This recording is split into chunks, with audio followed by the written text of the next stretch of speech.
মোৰ কাৰণে বনাব লৈছোঁ জিৰা পানী। জিৰা দিছোঁ মই 2 চামুচ আৰু ইয়াতে দিছোঁ মই 2 টুকুৰা ডালচেনি আৰু জিৰাটো একেলগতে এতিয়া বইল হ'বলৈ দিম গেছটো কম কৰি দি। জিৰা আৰু ডালচেনি পানীটোৱে ৱেইট লছ কৰাত বহুত বেছি হেল্প কৰে আৰু লগতে আমাৰ ডাইজেশ্যনৰ কাৰণেও বহুত বেছি ভাল হয়। এতিয়া আজি মানে মই সেয়াই খাম আৰু এইফালে দুইটাকে অকণমান ভাত খুৱাই টিফিন বনায়ো ৰেডি কৰি দিলোঁ। এতিয়া স্কুললৈ পঠিয়াই ল'ব লৈছোঁ। এইখিনি সময়ত মানে বহুত বেছি দৌৰা দৌৰি হৈ থাকে যে মোৰ বহি লৈ পানী খাবলৈ সময় নহয়। সেইকাৰণে সিহঁতক পঠিওৱাৰ পাছত এয়া এতিয়া পানীখিনি লৈ লৈছোঁ। অকণমান গুণগুণা হৈ থকাতেই মই খাম মানে। পানীখিনি খাই চাহ খাব নাপালোৱেই তেনেকুৱাতে আকৌ ফোন আহিলে নহয় যে বৌ তুমি মাইনাৰ পানী তোলাত যাব লাগিব, নগ'লে নহ'বই। মই আকৌ নাহোঁ বুলি ভাবিছিলোঁ। এইফালে খুৰীহঁতৰ লগতে মানে গুচি আহিলোঁ।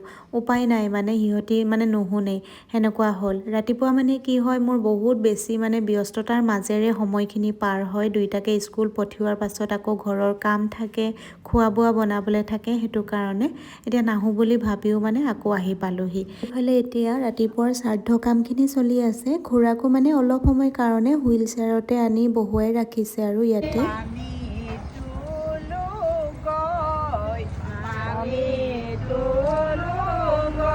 এতিয়া আমি পানী তুলিবৰ কাৰণে আহিলোঁ লাল গণেশ বাবা মন্দিৰলৈ আৰু এতিয়া ভিতৰত প্ৰথমতে সেৱা কৰি ল'ব, তাৰপিছতে পানী তোলা হ'ব আৰু বৈশিষ্ট্য মন্দিৰলৈ যোৱা কথা আছিল বোলে খুৰীয়ে ক'লে, কিন্তু তালৈ যোৱাটো মানে অকণমান অসুবিধা হোৱাৰ কাৰণে ইয়াতে আহিলোঁ।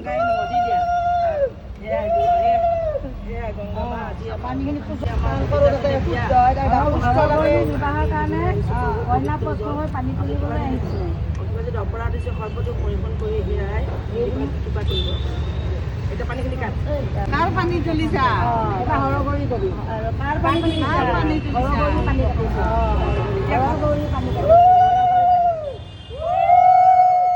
চাবা ফুল চন্দন তুলসী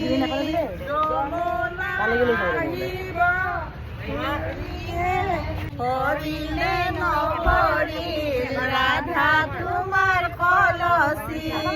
ক'ব নোৱাৰিলে 1000 টকা ফাইন। তিনিটা আখৰে এটা জন্তুৰ নাম, প্ৰথমটো কাটি দিলে ভগৱানৰ নাম, লাষ্টতটো কাটি দিলে এজনী ছোৱালীৰ নাম।